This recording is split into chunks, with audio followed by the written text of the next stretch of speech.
అండి, welcome back to my channel. ప్రస్తుతం నెట్ఫ్లిక్స్లో తెలుగు డబ్బింగ్లో కూడా బాగా వైరల్ అవుతున్న సినిమా కాన్ సిటీ. ట్రైలర్ చూసిన వాళ్ళంతా ఇది ఒక స్మార్ట్ హేస్ట్ థ్రిల్లర్ అనుకుంటారు. కానీ ఈ సినిమా నిజంగా మన అంచనాలను అందుకుంటుందా లేదా అనేది చూద్దాం. ప్లస్ పాయింట్స్ విషయానికి వస్తే కొత్త కాన్సెప్ట్. డబ్బు కోసం స్కామ్స్ చేసే ఒక ఫ్యామిలీ చుట్టూ ఈ స్టోరీ తిరుగుతుంది. ముఖ్యంగా ఒక విచిత్రమైన ప్రింటర్తో వచ్చే ట్విస్ట్ కథ పైన ఆసక్తిని పెంచుతుంది. ఇక అర్జున్ దాస్ పర్ఫార్మెన్స్. విలన్గా చూసిన అర్జున్ దాస్ను ఈసారి పూర్తిగా భిన్నమైన పాత్రలో చూడటం మంచి అనుభూతినిస్తుంది. ఆయన కామెడీ టైమింగ్ కూడా కొన్ని చోట్ల బాగా వర్కౌట్ అయింది. Dark comedy. యోగి బాబు వచ్చే కొన్ని సీన్లు బాగా నవ్విస్తాయి. ఫ్యామిలీ మధ్య కెమిస్ట్రీ కూడా బాగుంటుంది. ఇక క్లైమాక్స్ ట్విస్ట్ అండి. చివరి 20-30 నిమిషాల్లో వచ్చే ట్విస్ట్ సినిమా పైన ఆసక్తిని మళ్ళీ పెంచుతుంది.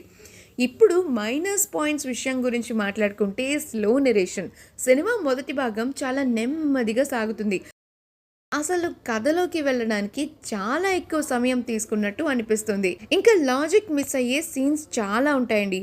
కొన్ని స్కామ్స్ చాలా తెలివిగా కాకుండా అదృష్టం మీద నడిచినట్టు అనిపించేస్తుంది.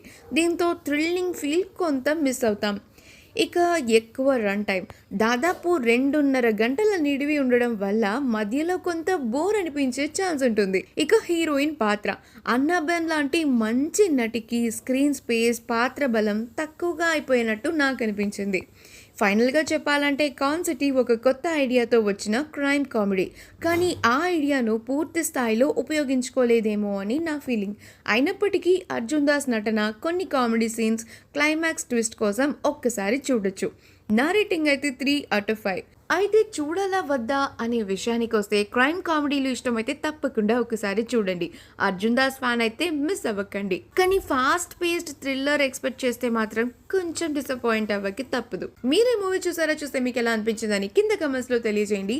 మరొక మంచి వీడియోతో మళ్ళీ కలుసుకుందాం. Have a great time and please మా ఛానల్ని సబ్స్క్రైబ్ చేయండి.